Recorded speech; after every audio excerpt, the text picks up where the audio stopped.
While we also have Opeyemi Agbaje, the Chief Executive Officer of RTC Advisory, in our Lagos studio to discuss this and much more. Mr. Agbaje, thank you so much for joining us on the show today. Let's start the conversation with you at this point in time. The news from JP Morgan citing the state of the economy gives us a little bit of an insight into some of the tilt and narratives we are hearing the new ministers take on. Take, for example, now it's expected that this new formation would slow down Eurobond price declines and for the fact that we also see currency swaps and borrowing against existing reserves driving the decline we've seen in our FX reserves at this point in time. Take, for example, the portfolio of the Minister of Finance now. How does this set the tone for his work? Well, Mr.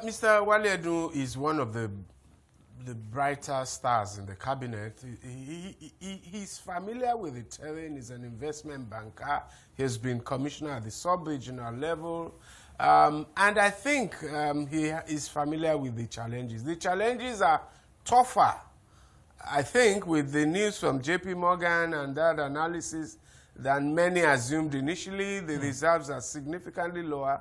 But I think the priorities would have to be around quickly inflowing some significant sums of dollars, foreign currency into the economy, possibly considering asset sales around the country's public assets, oil assets, and all of that. Some form of restructure. I think we need a lot of international support from the multilaterals, from all of our international partners. But we need to quickly calm down the market. I think the $3 billion the NMPC got from Afrexim would have gone a little bit in that direction, but clearly much more is needed. And talking about much more being needed now, we also saw the fact that the Naira has fallen once again. Now it's inched closer against the greenback to about $900 to 900 Naira to a dollar at this point in time now. So how do you think that would also pan out in the coming days? So that's clearly we're not close to equilibrium in the exchange rate space, and I'm not yet until we see tangible injection inflows of significant sums of dollars. That equilibrium may still be some way further down the line. Okay, yes. Now, Mr. Agbaje, the debt overhang, really the scenario is quite not a pretty picture at this point in time.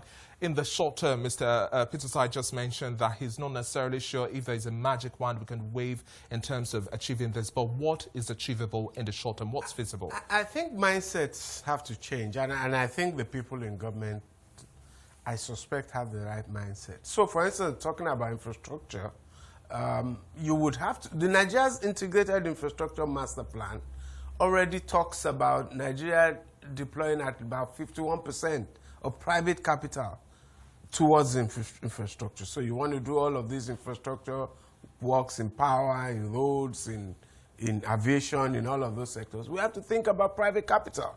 How can we leverage private capital? We have privatization, we have the Infrastructure Constraint and Works and Commission.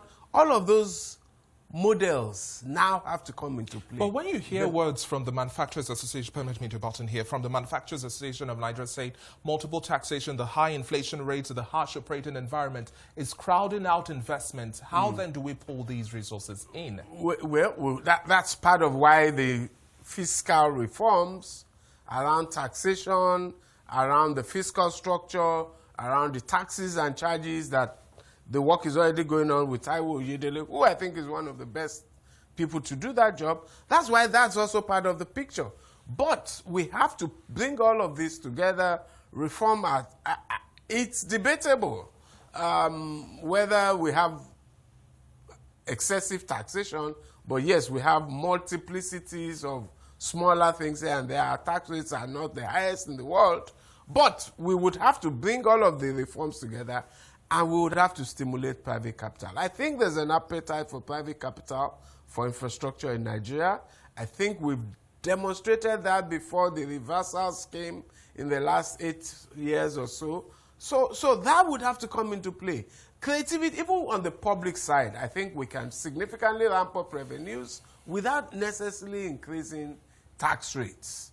so we can, I think there's a lot of underpayment. I think there's a lot of tax evasion. I think the numbers of people can be ramped up who are paying taxes.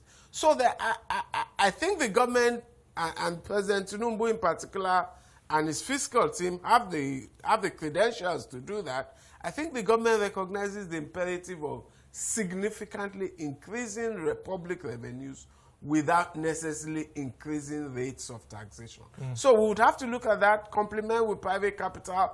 I think by next year, when we have a first budget under this government, early in the year, hopefully, we will begin to see that momentum in relation to foreign investment, in relation to remittances, in relation to international support, and then we can improve the situation around all of this. Mr. Agbaje, it's been a pleasure speaking with you.